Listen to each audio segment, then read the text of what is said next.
Shalom, shalom. Davon Mays here with Clouds of Torah, and today we're going to deal with the infancy narratives in Matthew and Luke. This will be part one. I'm going to break this up.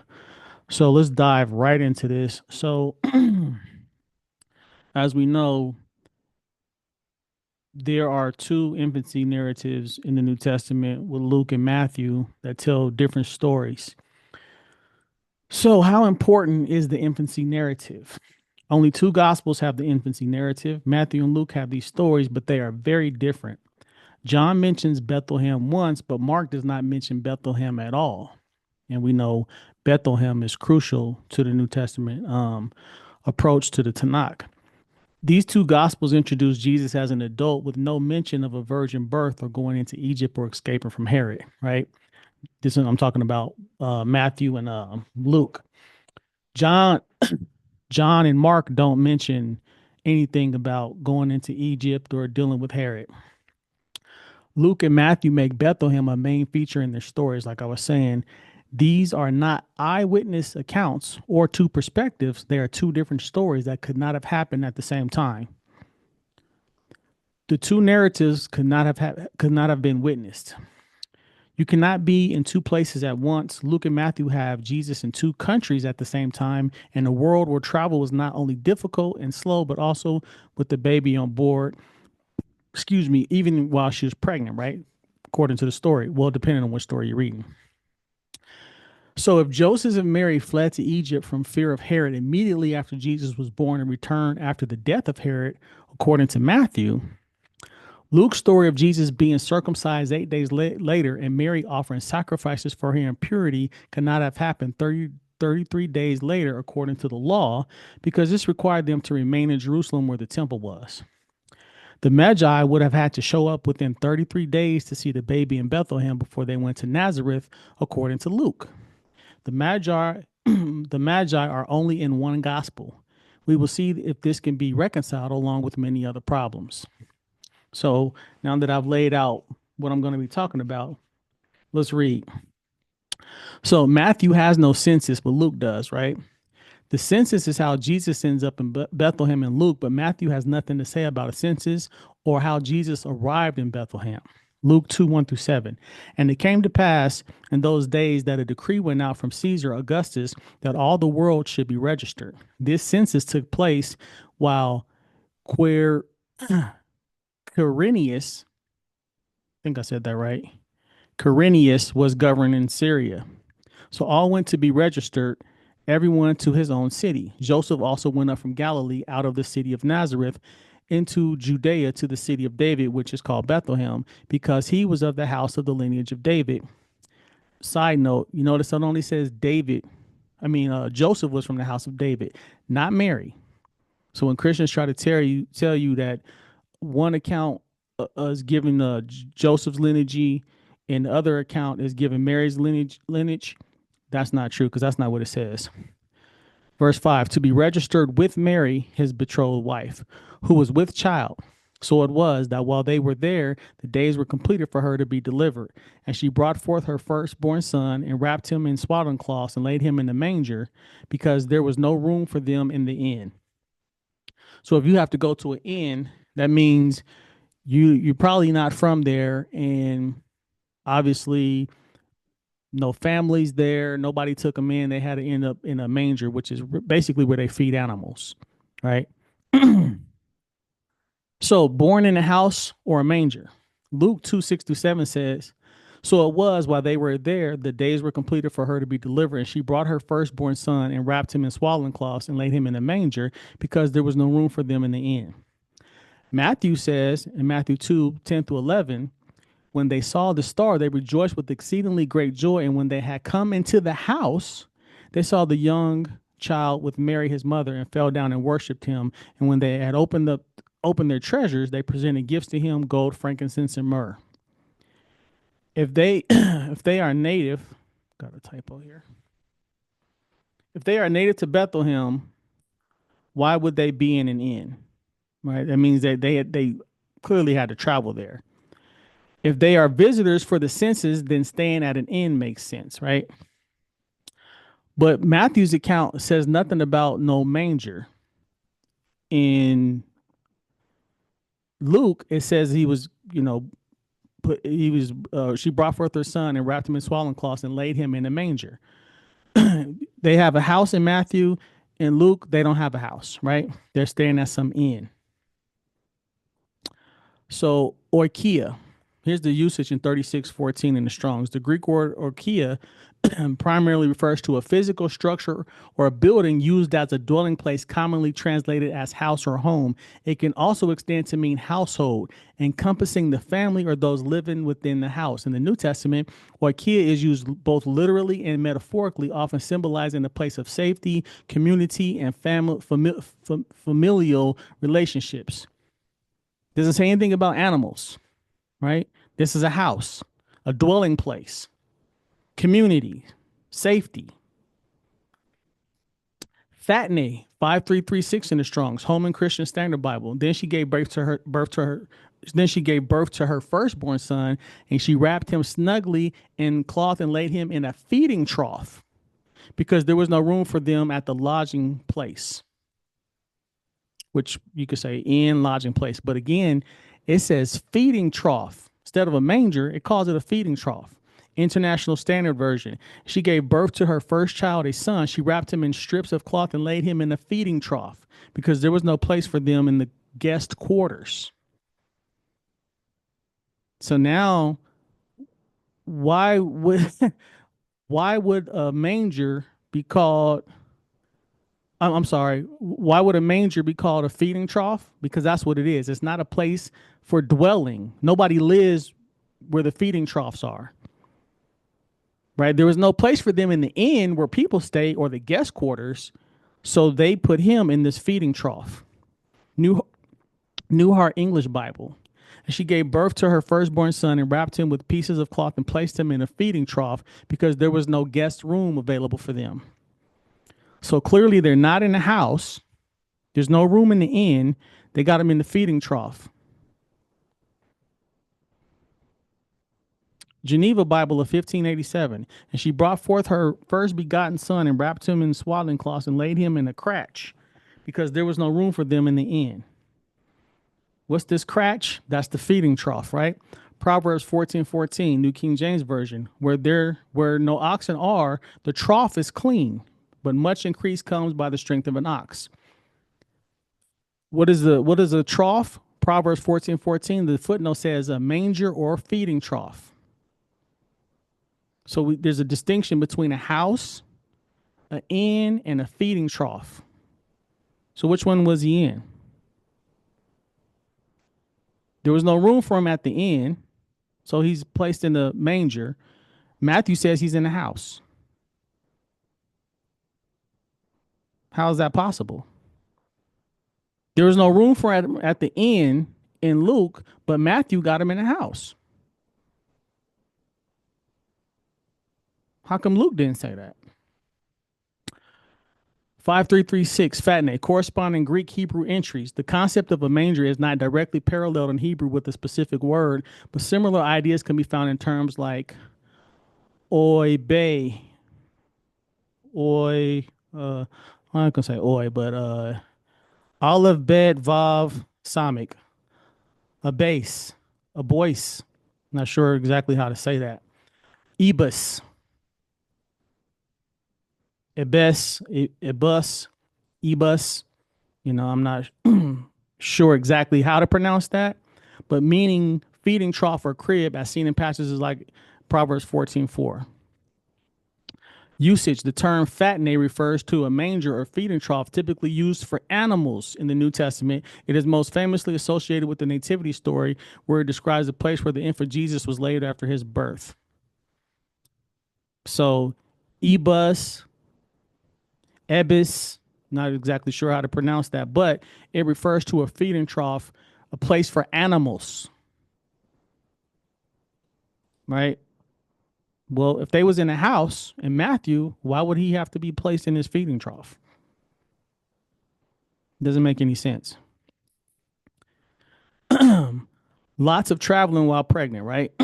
Luke 2:26 through 27. Now, in the 6th month, the angel Gabriel was sent by God to a city of Galilee named Nazareth, to a virgin betrothed to a man whose name was Joseph of the house of David. The virgin's name was Mary. So again, it stresses Joseph was from the house of David, not Mary. Luke 2:39 through 40. Now Mary rose in those days and went into the hill country with haste to a city of Judah and entered the house of Zacharias and greeted Elizabeth. So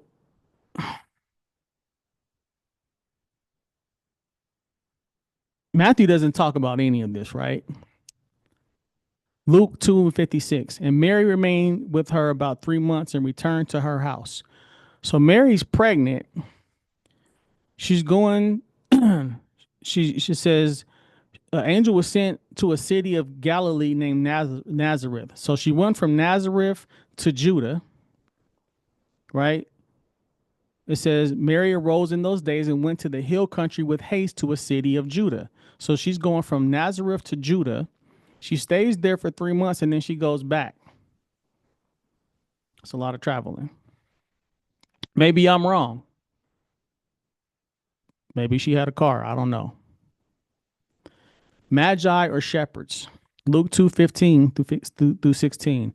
So it was when the angels had gone away from them into heaven that the shepherds said to one another, let us now go to Bethlehem and see this thing that has come to pass, which the Lord has made known to us. And they came with haste and found Mary and Joseph and the baby lying in a manger. So the baby's still in the manger, right? Uh, it says shepherds. Doesn't say anything about magi. No magi come to them in Luke. Matthew 2:11 through 15. And when they had come into the house, not the manger, they saw the young child with Mary, his mother, and fell down and worshipped him. And when they had opened their treasures, they presented gifts to him, gold, frankincense, and myrrh. Then, being divinely warned in a dream that they should not return to Herod, they departed for their own country another way. Now, when they had departed, behold, an angel of the Lord appeared to Joseph in a dream, saying, arise, take the young child and his mother, flee to Egypt, and stay there until I bring you word, for Herod will seek the young child to destroy him. And when he arose, he took the young child and his mother by night and departed for Egypt, and was there until the death of Herod, that it might be fulfilled, which is spoken by the Lord through the prophet, saying, out of Egypt I called my son.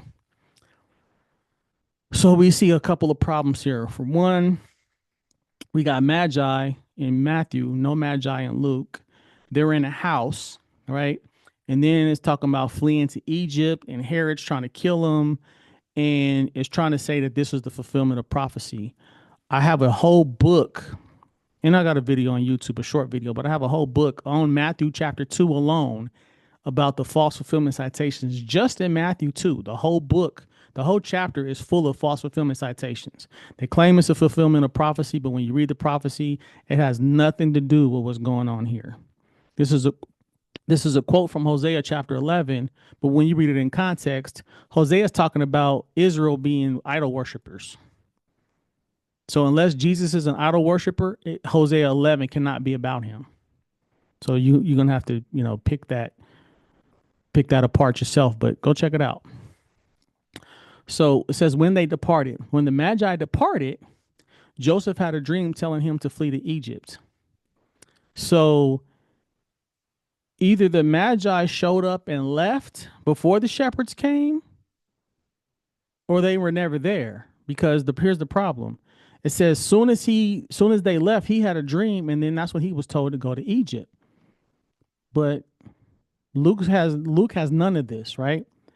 This has to take place before they go to the temple to give sacrifices, according to Luke, because Luke makes no mention of Egypt and says they go to Nazareth after they perform duties required by the law. Luke leaves out all this, right? And Luke actually says that he has the best gospel. He said he went and got the actual sources from the people, right? He basically tells you, I got the best version. Excuse me, read Luke chapter 1. Luke 2:39. So when they had performed all things according to the law of the Lord, they returned to Galilee, to their own city, Nazareth. So for them to perform all the things, they had to be at the temple, right? If they're doing what the Torah says, They had to go to the temple. Jesus had to get circumcised. Like all that had to happen. But Matthew says they fled into Egypt. So unless they came back within those 33 days, right? But it says they didn't come back to after Herod died. Did Herod die just, roughly after a month? Or was it some years went by or more, a couple, 3 or 4 months? Matthew 2:13-15. And when they departed, talking about the Magi, behold, the angel of the Lord appeared to Joseph in a dream, saying, arise, take the young child and his mother and flee into Egypt and be there until I bring thee word, for Herod will seek the young child to destroy him. When he arose, he took the young child and his mother by night and departed into Egypt and was there until the death of Herod. It clearly says when he woke up, he took the child and his mother by night. So he woke up that morning, and then that night they dipped, right? When they departed, who's they? The Magi. The way this reads, that this was immediate, right? This is immediately when they left. He went to sleep, had this dream, got up, got his stuff together, and they dipped that night. Benson commentary. When did they leave? If they left immediately and didn't come back within the 33 days, Luke's story could not have happened by concerning them going to the temple and Mary doing all the sacrifices according to the law. Matthew 2:14-15, according to the Benson commentary. When he arose from his bed, he took the young child. He immediately obeyed the heavenly vision and departed into Egypt with as hasty a flight as their circumstances would allow, and was there until the death of Herod, which happened a few months after. What's a few? Not a couple, because 2 months is 60 days, right? Even if you want to be, let's do this. 1 month can be from 28 to 31 days. 2 months can be from 56 to 62 days. That's already too many, because Mary had to be back within 33 days. A few months is 84 to 93 days, which is way too much time to pass for Luke's gospel to be correct concerning them being back after 33 days to take Jesus to the temple. Or Mary had to go to the temple, sorry. This would have had to happen after 33 days required by law for Mary to go to the temple. If it happened after, Luke says they went to Nazareth and stayed there until Jesus grew up. No mention of Egypt.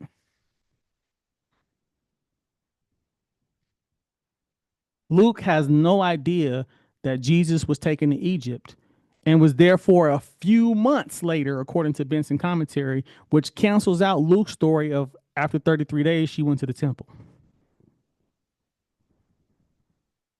Because remember, Matthew says Joseph couldn't come back until he was told he could come back, which is another problem. Jameson Fawcett Brown Bible commentary, Matthew 2:14. When he arose, he took the young child and his mother by night and departed into Egypt, doubtless the same night.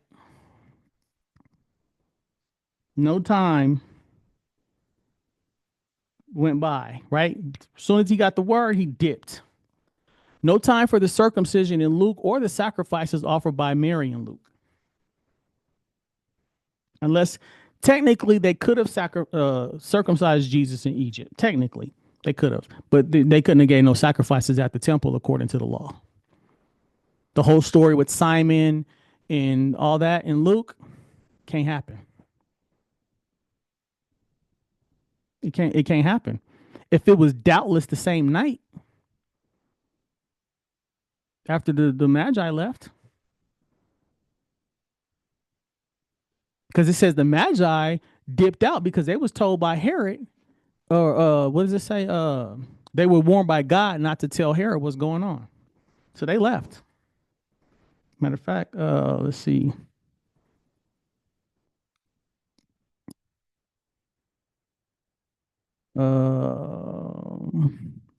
Then being divinely warned in a dream that they should not return to Herod, they departed for their own country another way.